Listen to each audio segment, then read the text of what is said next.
Sud Radio, l'invité politique, Jean-Jacques Bourdin. Il est 8h34, bonjour à toutes et à tous. Vous voulez savoir, alors parlons vrai ce matin avec Philippe Juvin, réélu député LR des Hauts-de-Seine avec 52,1% des voix, réélu au premier tour, seul député LR, réélu en France. Bonjour Philippe Juvin. Bonjour. Merci d'être avec nous ce matin. Alors on parle beaucoup de désistement. Moi je préfère le mot retrait à celui de désistement. Vous aussi ? Moi, ce qui m'importe, c'est que l'extrême droite et l'extrême gauche fassent le moins de sièges possible, parce que j'imagine déjà l'Assemblée nationale dans 15 jours. On a vécu les insoumis depuis 2 ans, et je peux vous assurer que ce n'était pas de la tarte, mais alors là, vu les profils qu'on nous promet entre les fichiers S à gauche, les candidats sous curatelle à droite, je ne sais pas ce que ça va donner. Bien, les Républicains. Où en sont les Républicains ? Vous présidez les Républicains dans les Hauts-de-Seine. Dans ce département, vous nous dites ce matin, il n'y aura probablement pas de députés RN. Et les Républicains ont passé un accord avec la majorité dans le département des Hauts-de-Seine. Où en sont les Républicains ? Eh bien, dans les Hauts-de-Seine, dont je suis le président des Républicains, nous étions un député avant la dissolution, votre serviteur. J'espère que Jean-Didier Berger, maire de Clamart, Thomas Lam, conseiller départemental, seront députés, c'est-à-dire qu'on passerait à 3 députés. Pourquoi ? Parce que nous avons fait l'analyse très simple dans les Hauts-de-Seine, que d'un côté vous avez un bloc de droite, extrême droite très puissant, un bloc d'extrême gauche très puissant, et si le bloc central, dans ces cas-là, n'est pas fichu de s'unir, eh bien il disparaît. Et c'est grâce à cela, grâce à cet accord, grâce au fait que nous nous mettons d'accord sur l'essentiel, qu'il n'y a pas de Rassemblement national dans les Hauts-de-Seine et qu'il y aura 3 fois plus de députés LR après qu'avant les élections. Et moi, je pense à tous mes petits camarades républicains qui sont encore au second tour. J'appelle les Français à voter pour eux. Pourquoi ? Parce que ce sont des gens raisonnables. Je les connais tous individuellement. J'ai eu au téléphone tout à l'heure Philippe Gosselin, député de la Manche, grand spécialiste des questions de justice. C'est un homme absolument formidable. Nous avons des gens qui peuvent porter une voix raisonnable. Mais quelle est la consigne des Républicains ? Parce que je ne comprends pas. Il y a, comme dans la majorité d'ailleurs, diverses consignes. J'ai vu aucune consigne de vote, même si les consignes de vote souvent ne sont pas suivies par les électeurs et par les citoyens qui font ce qu'ils veulent, et ils ont bien raison d'ailleurs de faire ce qu'ils veulent. Mais aucune consigne de vote si les candidats ne sont pas au second tour, c'est ce que j'ai lu ou entendu. Alors d'abord, vous avez raison de rappeler qu'il faut être très humble, et quand évidemment, on donne des consignes de vote, les gens sont libres. Voilà, oui. On n'est pas propriétaire de ses voix. Bah évidemment.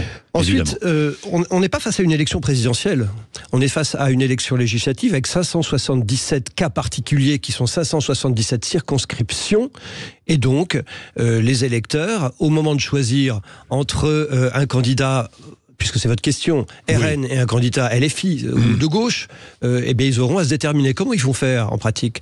Ils vont faire en fonction des situations locales. Prenez l'exemple des programmes économiques. Les programmes économiques des deux, du RN et de la gauche, sont les mêmes globalement. C'est le tout gratuit, c'est on rase gratis, c'est l'explosion de la dette, etc., etc. Donc c'est sûrement pas là-dessus qu'on va les différencier.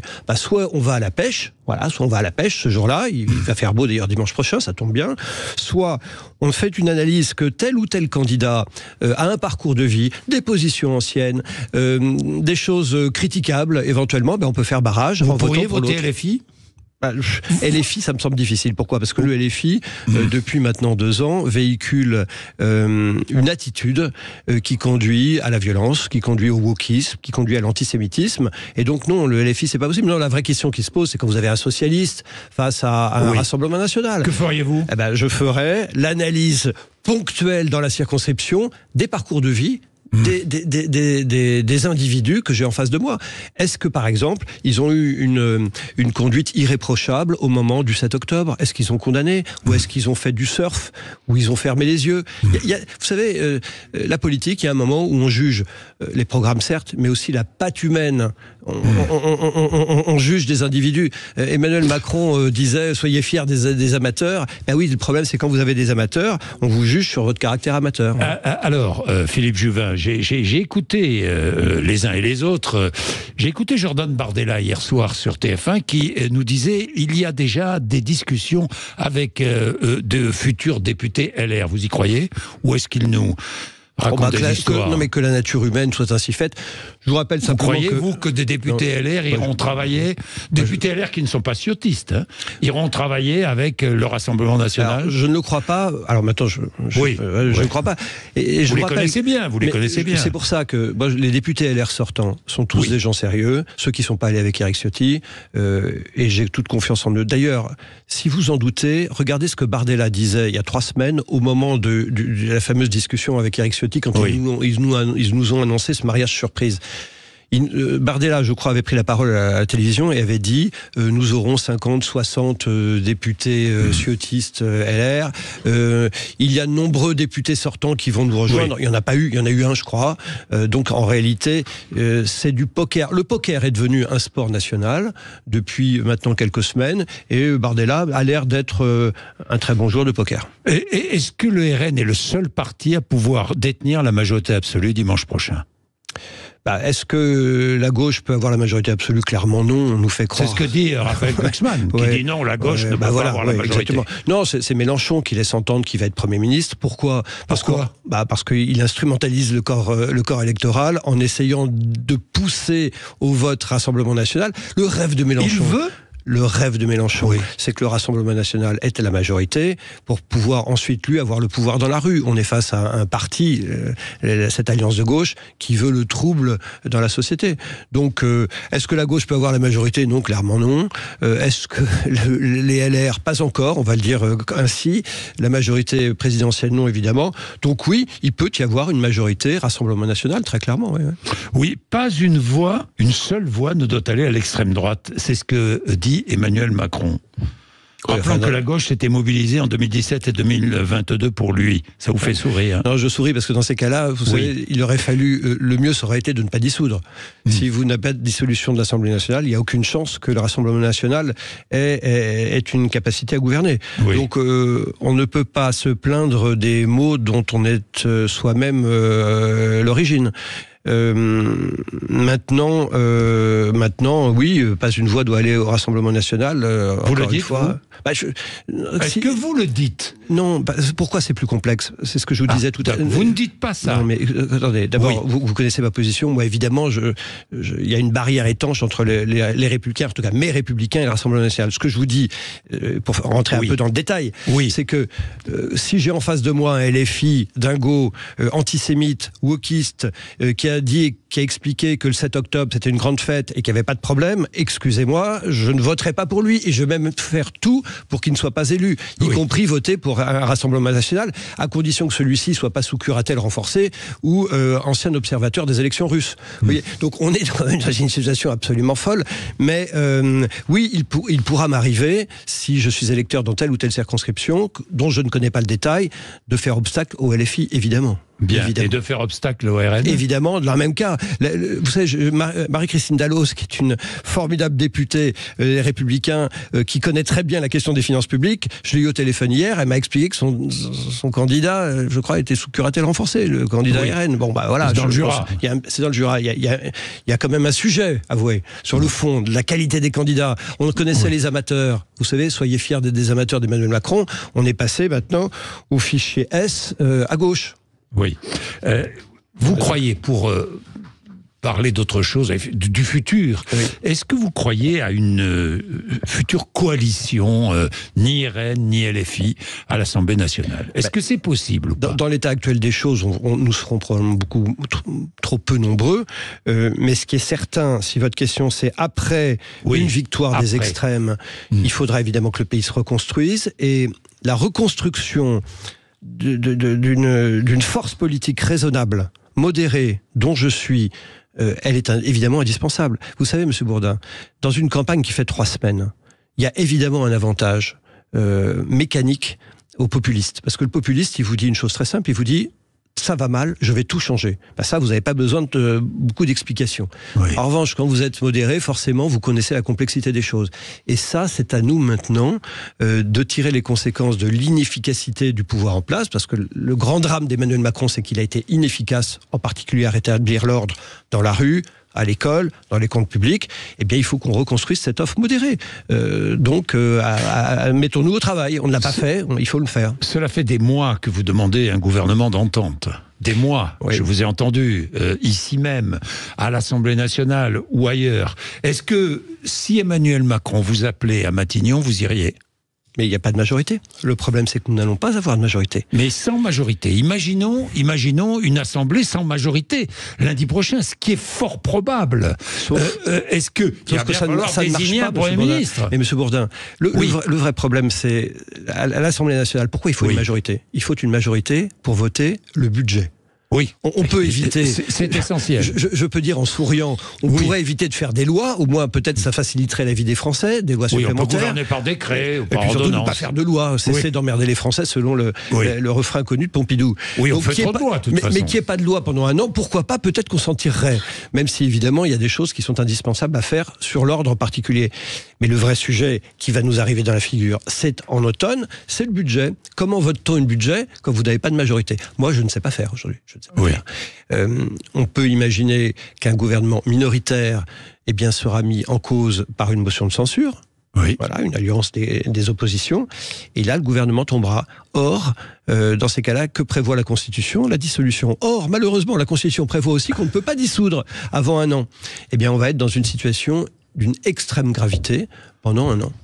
Pendant un an. Mais vous ne refuseriez pas ce poste-là. Mais avec quelle majorité ? Mais si vous aviez une majorité d'entrer dans le détail, mais une majorité de circonstances, mais une majorité. Je ne sais pas moi débarrasser des LFI d'un côté et du RN de l'autre. Ça n'existe pas. Si vous retirez les RN et la gauche. Non mais pardon, les LFI c'est bien, mais c'est la gauche. Oui. Vous savez. Moi, je reproche à Éric Ciotti son accord avec le RN. Mais Monsieur Faure, il a fait exactement la même chose avec Mélenchon. Il a accepté l'antisémitisme, le wokisme et tout le bastringue. Donc, on ne peut pas gouverner aujourd'hui avec les socialistes, à moins que demain, les socialistes, atteints par la rédemption, moi j'y crois peut-être, il m'arrive d'y croire, se disent finalement, nous nions tous nos accords, mais enfin quand même, quelle tromperie ça serait. Est-ce qu'Emmanuel Macron doit s'exprimer ? C'est ce que demande Xavier Bertrand. Pour dire quoi, pardon. Pour dire quoi Pour dire quoi ? Non, mais le président de la République doit maintenant comprendre qu'il va être un pilier fondamental dans la stabilité du système. Il faut donc qu'il s'économise. C'est ma thèse. Il faut qu'il s'économise. Sa parole doit être rare. Pour qu'elle soit précieuse, sa parole, il faut qu'elle soit rare. Et nous l'avons beaucoup entendu, il a jugé bon de s'exprimer, c'est évidemment son droit. Maintenant, je n'ai pas de conseils à donner au président de la République, il a sûrement des conseillers de très haut niveau, de tous ces jeunes gens qui ont 22, 23, 24 ans autour de lui, qui ont beaucoup d'expérience et qui nous expliquent la vie, tout ça est très bien. Mais moi, si je peux, avec ma petite expérience d'élu local, qui a duré 20 ans, maire, puis député européen, puis député, vous voyez, c'est des choses qui font que parfois on comprend aussi la politique. Je lui suggérerais de s'économiser. Pourquoi ? Pour être notre assurance vie. Il y a un moment où il va falloir que quelqu'un tienne la boutique. Et donc, je ne suis pas certain que ce soit indispensable, en tout cas à court terme, qu'il s'exprime. J'ai entendu aussi un sénateur LR, Stéphane Le Rudulier, proposer d'interdire les désistements entre les deux tours. Je n'ai pas très bien compris ce que ça voulait dire. Interdire les désistements entre les deux tours. J'avoue que je l'ignore. Il faudrait que j'en discute avec la personne que vous venez de citer, qui est un sénateur tout à fait éminent. Ouais. En tout cas, c'est pas au moment où tout s'écroule qu'on essaie de colmater. Il y a aussi un élément qu'il faut avoir en tête. Si les Français, après tout, désignent le Rassemblement national pour les diriger, attention au tour de passe-passe, qui consisterait à dire, finalement, on va s'organiser alors qu'ils ont la majorité pour ne pas leur donner le pouvoir, parce que ça serait probablement terrible dans l'esprit des Français qui diraient, regardez, même la démocratie, ça ne sert à rien. Voilà, ils veulent le RN. Franchement, est-ce que vous craignez une majorité RN pour le pays, pour la France? Franchement. Je veux dire, quand il y a eu la dissolution, je venais d'être élu par l'Assemblée nationale, à l'unanimité d'ailleurs, du RN à la LFI, président d'une commission d'enquête parlementaire sur la dette. Oui, parce que c'est très important. Vous présidiez la commission d'enquête parlementaire sur la dette du pays. Pourquoi c'est important la dette ? Parce que c'est du pouvoir d'achat, parce que c'est de la souveraineté, parce que, en fait, quand vous êtes endetté, vous ne pouvez pas vous n'avez plus de marge de manœuvre. Donc c'est une question absolument fondamentale dont personne ne parle, comme s'il n'y avait pas de sujet. On paye les fonctionnaires avec de la dette, je vous le rappelle. Eh bien, je pense que le vrai sujet du RN aujourd'hui, c'est que son programme économique est indigent. D'un côté, vous avez LFI, c'est le tout gratuit, j'ai vu ça, et le RN, comment font-ils pour établir les comptes publics ? Je demande à entrer dans le détail et je suggère aux gens qui nous écoutent, avant qu'ils aillent voter au deuxième tour, de lire les programmes. Lisez les programmes du RN, lisez les programmes de la gauche unie, lisez les programmes. Et après, votez non pas en fonction d'émotions, Oui, parce que c'est un vote d'émotion. C'est un vote d'émotion. Il est normal que nous ayons des émotions. Oui. Julien Bada, qui est un penseur politique entre deux guerres, disait « Ce qui différencie la gauche de la droite, c'est quoi ?» Et alors c'est très critiquable, bien sûr, mais c'est une analyse que j'aime bien. Il disait « À gauche, on est dans l'émotion. » Quand on prend une décision, et à droite, on est dans la raison. C'est évidemment, il y a des contre-exemples, bien sûr. Mais ce que je veux dire par là, c'est que le programme économique du RN, c'est un programme d'émotion de gauche. C'est une femme de gauche, Marine Le Pen ? Est-ce qu'à vos yeux, c'est une femme de gauche ? Je ne sais pas, c'est quelqu'un qui a assurément des qualités humaines. Je la croise au Parlement. La question, elle n'est pas là. La question, c'est qu'est-ce que son parti va nous proposer en matière économique. Et je vous dis aujourd'hui que le programme économique du RN, c'est un programme économique de gauche, comme l'est le programme économique de la gauche. Philippe Juvin, le vote RN très fort, notamment dans les petites villes, dans les villages, dans les campagnes. Plus les villes sont grandes, moins le RN est fort. Pourquoi, selon vous ? Pourquoi ? Probablement parce que des politiques qui ont été décidées depuis des années à Paris, pour les grandes villes, avec une vision uniquement de gens privilégiés, qui ont accès à des services publics qui fonctionnent, qui ont accès à des transports qui fonctionnent, qui ont accès à 1000 choses auxquelles on n'a plus accès dans des villes de taille moyenne ou petite, font que le sentiment d'abandon, qui n'est pas qu'un sentiment, qui est une réalité, est évidemment plus grand quand vous êtes loin des métropoles. Lors de la primaire de la droite, j'avais été candidat et j'avais expliqué qu'il fallait que notre droite redevienne une droite des services publics. La disparition des services publics dans les villes moyennes, c'est un terreau évidemment de mécontentement et de sentiment d'inéquité profonde, et c'est pour ça que ça nourrit le Rassemblement national. Jules Koundé, le défenseur de l'équipe de France de football, appelle à voter contre le RN, des rappeurs aussi, des comédiens. Cela vous gêne ? Écoutez, moi j'aime bien les footballeurs quand ils font du foot et les musiciens quand ils font de la musique. Chaque citoyen a le droit de s'exprimer, et bon, rien ne me gêne. Simplement, je voudrais que les gens, s'ils votent pour ou contre un parti, votent pour ou contre pour les bonnes raisons. Et je préférerais que les gens décident de ne pas voter RN parce qu'ils ont lu le programme économique du RN que parce que le défenseur de l'équipe de France leur a dit de ne pas le faire. Bien, les Jeux Olympiques. Parlons des Jeux Olympiques. Pourquoi ? Parce que vous dirigez le service des urgences de l'hôpital Georges Pompidou, qui est un des plus grands hôpitaux de la région parisienne, d'Île-de-France et même de France. Comment ça se prépare ? Dites-moi. En pratique, ça se prépare de plusieurs manières. D'abord, on a demandé à toutes les équipes médicales, paramédicales de ne pas prendre de vacances en juillet et août, globalement. Donc il y aura entre les Jeux Olympiques et Paralympiques une petite phase où quelques-uns vont pouvoir aller se reposer. Ce qui fait que d'ailleurs à la rentrée, il va falloir qu'on gère des tas de gens qui n'auront pas pris de vacances en septembre-octobre, au moment où la grippe va arriver. Dans votre hôpital, personne ne part en vacances. Eh bien, alors personne, il y a toujours des exceptions bien sûr, mais globalement la règle c'est on ne prend pas ses vacances. C'est pareil dans tous les services publics. Oui. Le deuxième élément, nous faisons beaucoup d'exercices pour faire face à différentes menaces que je ne vais pas vous détailler pour des raisons évidentes de confidentialité. Chaque semaine, nous avons des exercices, parfois théoriques, parfois grandeur nature, y compris avec de fausses victimes, pour être prêt à des éventualités très diverses. Donc c'est vrai que c'est une période à très haut risque. Et voyez-vous, ça tombe très mal quand même cette dissolution, refaisons un peu de politique, parce que c'est au moment où on a besoin d'un appareil d'État qui fonctionne parfaitement bien, qui soit huilé, ou quand vous appuyez sur un bouton, ça fonctionne, sans heurts, c'est à ce moment-là qu'on va tomber dans le triangle des Bermudes avec un inconnu sur le bon fonctionnement des services publics. Oui, il y a une inquiétude réelle. Ouais. Est-ce qu'il y a une colère sociale aussi ? Vous la mesurez ? Il y a une colère sociale. Imaginons que le RN arrive au pouvoir. Oui. Est-ce que vous croyez à une colère sociale immédiate dans la rue ? J'ai vu qu'il y avait une manifestation demain soir.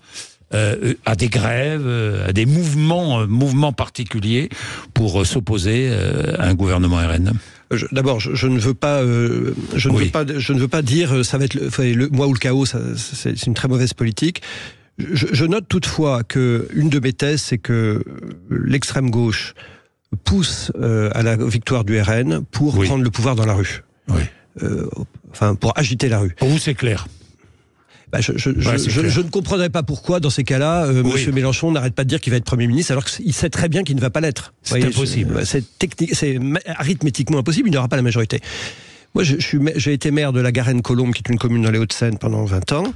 Ma commune jouxte les quartiers qui se sont enflammés lors des émeutes il y a 1 an.